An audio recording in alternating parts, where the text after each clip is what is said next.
اسلامیہ السلام علیکم ورحمۃ اللہ وبرکاتہ۔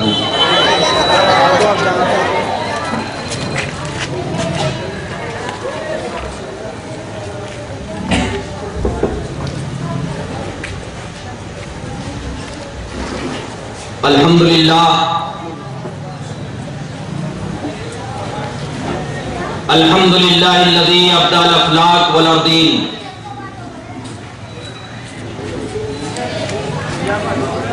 والصلاة والسلام على من كان نبيا وآدم بين الماء والطين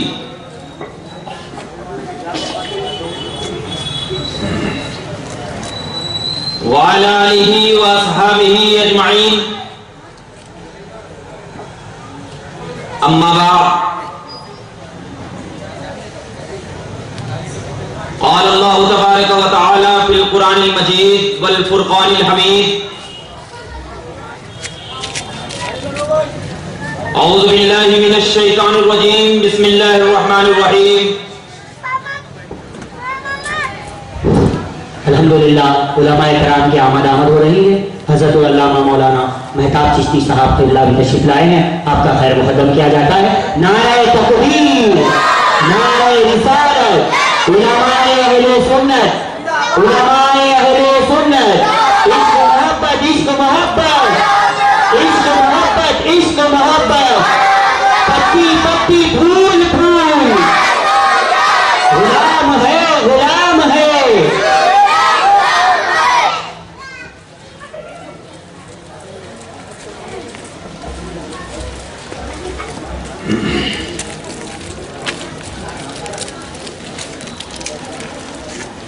نحمدہ ونصلی علی رسولہ الکریم، اما بعد قال اللہ تبارک و تعالی فی القرآن المجید والفرقان الحمید اعوذ باللہ من الشیطان الرجیم بسم اللہ الرحمن الرحیم۔ قد جاءکم من اللہ نور وکتاب مبین، صدق اللہ مولانا العظیم وبلغنا رسولہ النبی الامین المتین الکریم، ونحن على ذلك لمن الشاهدين والشاكرين والحمد لله رب العالمين۔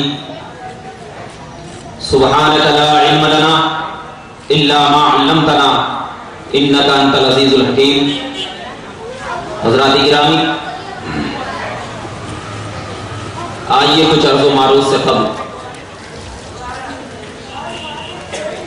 اہل سنت کے دستور کے مطابق سب سے پہلے ہم سب کے آقا و مولا نبی آخر الزمان تاجدار انبیاء فخر رسول محمد مصطفیٰ صلی اللہ علیہ وسلم کی بارگاہ مقدسہ میں درود پاک کا ہدیہ پیش کریں اور بآواز بلند پڑھیں۔ اللہم صلی علی سیدنا و شفیعنا حبیبنا مولانا محمد وبارک وسلم صلاۃ و سلام علیک یا رسول اللہ، صلاۃ و سلام علیک یا حبیب اللہ صلی اللہ تعالی علیہ وسلم۔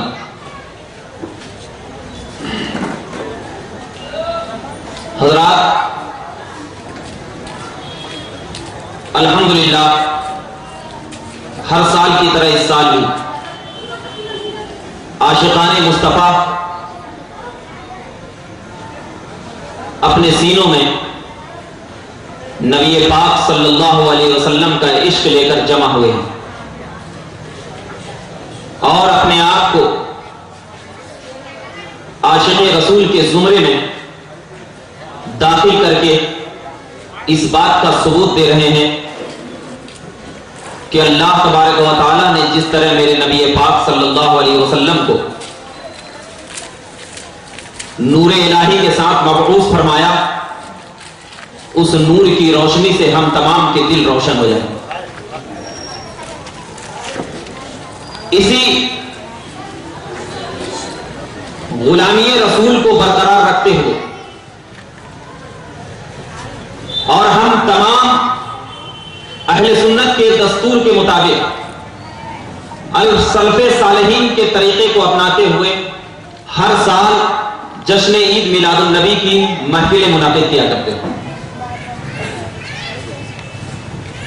اور دنیا والوں کو یہ بتاتے ہیں کہ یہ محفل منعقد کرنا اور یہ محفلیں سجانا کوئی آج کا نیا طریقہ نہیں، بلکہ آج سے 1400 سال سے لے کر آج تک محفلیں منعقد ہوتی جا رہی ہیں، اور ہم تمام اسی محفلوں کو یاد کرتے ہوئے محفلیں سجاتے جا رہے ہیں۔ اور اللہ کی بارگاہ میں یہی دعا ہے کہ پروردگار عالم ہم تمام جو یہاں پر بیٹھے ہوئے ہیں ان کے محفلوں کو سجانے کو، اور ہم تمام کو جو عشق و محبت کے ساتھ اللہ کے رسول صلی اللہ علیہ وسلم کا اور اللہ تبارک و تعالیٰ کا ذکر کر رہے ہیں اس کو قبول فرمائے۔ بلا تاخیر میں آپ کے سامنے آیت کریمہ کی تلاوت کیا۔ اللہ رب العزت اپنے کلام میں ارشاد فرماتا ہے قد جاءکم من اللہ نور و کتاب مبین۔ تحقیق کے آ گیا اللہ کی جانب سے نور اور ایک روشن کتاب۔ یہاں پر میں آپ کے سامنے ایک چند بات ذکر کرنا چاہتا ہوں کہ جب اللہ تبارک و تعالیٰ نے کلام مقدس کو نبی پاک صلی اللہ علیہ وسلم پر نازل فرمایا تو سب سے پہلے آیت کریمہ اقرا بسم ربک الذی خلق یہ ارشاد فرمایا کہ اے نبی پڑھیے اللہ کے نام سے جس نے آپ کو پیدا فرمایا۔ یہاں پر یہ لفظ ارشاد نہیں فرمایا قد، صرف اقرا کہا اللہ نے۔ کیوں؟ اس لیے کہ پڑھنے اور پڑھانے میں کسی کا اختلاف نہیں ہوتا۔ کوئی انسان آ کر کے کہہ رہا ہو مجھے پڑھائیے اور میں کہتا ہوں کہ آپ پڑھیے تو اس میں کوئی اختلاف نہیں کرے گا، لیکن جب کسی ذات کی باری آتی ہے، جب کسی کو یہ بتانا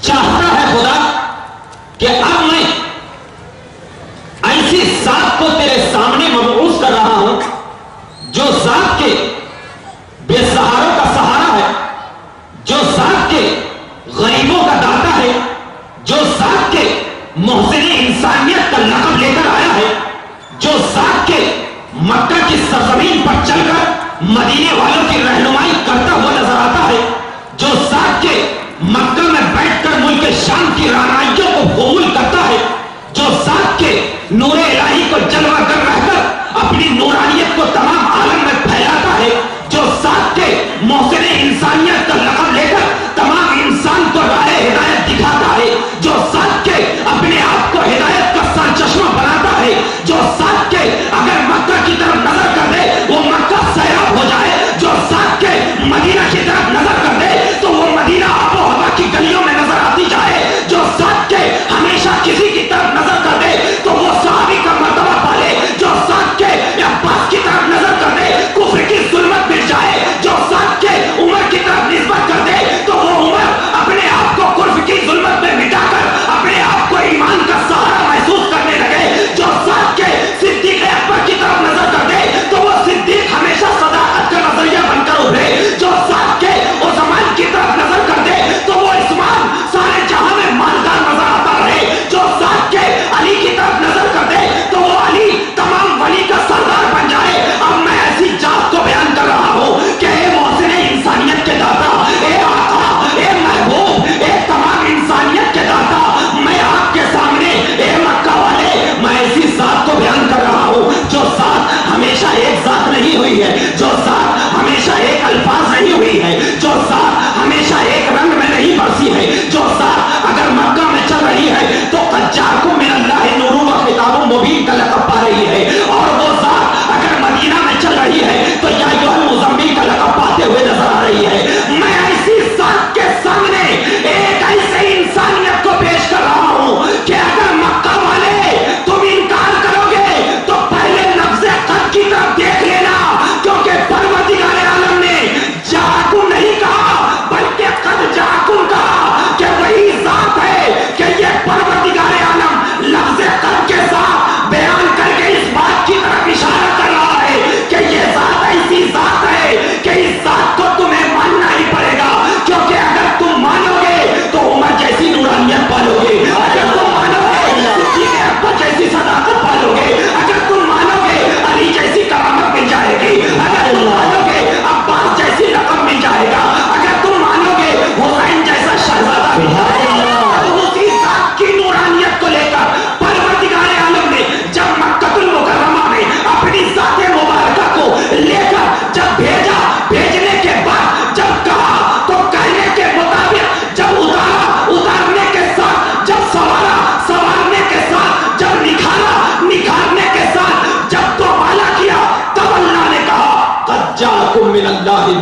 سبحان اللہ اللہ اکبر یا رسول اللہ یا رسول اللہ. جب خدیجہ نے ہمیں اس بات کی تعلیم دے دی, اس بات کا نظریہ دے دیا, یہ کوئی عام ذات نہیں ہے. لفظ قد نے ہمیں اشارہ دیا. آپ جا کے ڈکشنری میں معنی دیکھیں گے تو قد کا معنی ہوتا ہے تحقیق. تحقیق کا مطلب ہوتا ہے ایک عام انسان بول دے کہ یہ بات حق ہے تو لوگ مانتے ہیں, اور جب خدا کہہ دے کہ یہ متحقق ہے تو کیوں نہیں لوگ مانتے. خدا جب کہہ رہا ہے کہ تحقیق, اب تحقیق کے بعد اے خدا آپ کی آیت پر تمام ساری انسانیت کے ماوا و ملجا قربان. ہمیں تو یہ معلوم ہے من اللہ نور, آ گیا اللہ کی جانب سے نور. تو اب جب نور آیا تو کس نوعیت سے آیا, کس حقیقت سے آیا؟ صرف نور آیا. کیسا نور تھا وہ, کس طریقے کا نور تھا؟ اگر وہ نور مکہ میں رہا تو کیسے رہا, مدینہ میں رہا تو کیسے رہا, وہ نورانیت کی جولانیت آئی تو کیسے آئی؟ تو ہمیں اس نور کو سمجھنے کے لیے نوری ذات کو سمجھنا ہوگا. اس نور کو سمجھنے کے لیے نوری ذات کو سمجھنا ہوگا. اب اس نوری ذات کو سمجھنے کے لیے نوری ذات والے صحابہ کو سمجھنا ہوگا کہ جب صحابہ نے اس نوری ذات والے کے ساتھ اپنی زندگی کو گزارا تو وہی صحابہ حضرت انس ہے. بخاری شریف کی حدیث موجود ہے. حضرت انس فرماتے ہیں کہ میں نے جب سب سے پہلے نبی معظم, نبی مکرم, آقائے دو عالم, سرور کونین کا چہرہ دیکھا تو میرے چہرے میں وہ نور کی جھلک محسوس ہونے لگا. اے دنیا والوں, ایسا محسوس ہونے لگا. حضرت انس فرماتے ہیں میں نے پہلی جھلک جب نبی پاک کے چہرے کو دیکھا تو قسم بخدا کہ میں نے آج تک ایسا چہرہ ہی نہیں دیکھا, ایسا چہرہ ہی نہیں دیکھا تھا. محسن انسانیت کا وہ قلمکار جب نبی کے چہرے کو دیکھتا ہے تو کہتا ہے کہ آج تک ایسا چہرہ ہی نہیں دیکھا. وہی انس کہتے ہیں کیسے دیکھتا, یہی بخاری ہے, کیسے دیکھتا, کسی ماں نے ویسا جنا ہی نہیں تھا, کسی ماں نے ویسا. یا رسول اللہ, جب آپ کی ماں نے آپ کو جنا تو آپ کے جننے سے پہلے کیا نورانیت حاصل ہوئی؟ تو سیرت حلوی بیان کرتے, السیرت الحلویہ, کسی ایسی غیری کتاب سے نہیں. کوئی آ کر کے سوال بھی کر سکتا ہے, اسی لیے حوالے کے ساتھ گفتگو کرتا ہوں, حوالے کے ساتھ گفتگو کرتا ہوں تاکہ کوئی بھی کھڑا ہو کر سوال کر سکے. اینی ٹائم تیار رہتا ہوں. جب سیرت حلویہ کا مطالعہ کرتے ہیں تو کہا جاتا ہے کہ اللہ نے کیا فرمایا, قد جاءکم من اللہ نور, آ گیا اللہ کی جانب سے نور. تو اب اس نور کو سمجھنے کے لیے پہلے ذات سے پہلے وقت کو سمجھنا چاہیے. یا رسول اللہ, جب آپ پیدا ہوئے تو آپ کے پیدا ہونے سے پہلے کیا ہوا؟ تو حضرت آمنہ فرماتی ہیں کہ جب نبی پاک کی پیدائش کا وقت آیا تو میری آنکھ لگ گئی, میں بے ہوش ہو گئی. جب آنکھ کھلی دیکھتی کیا ہوں, مکہ کی سرزمین پر ایک حجرے میں بیٹھی ہوئی ہوں, لیکن نبی کی صحبت نے مجھے ملک شام دکھا دیا. نبی کی صحبت نے مجھے ملک شام دکھا دیا. میں کہتا ہوں اے آمنہ, صرف 9 مہینے کی صحبت تجھے ملک شام دکھا دیا. اب جو شخص 9 سال نبی کے ساتھ گزار دے,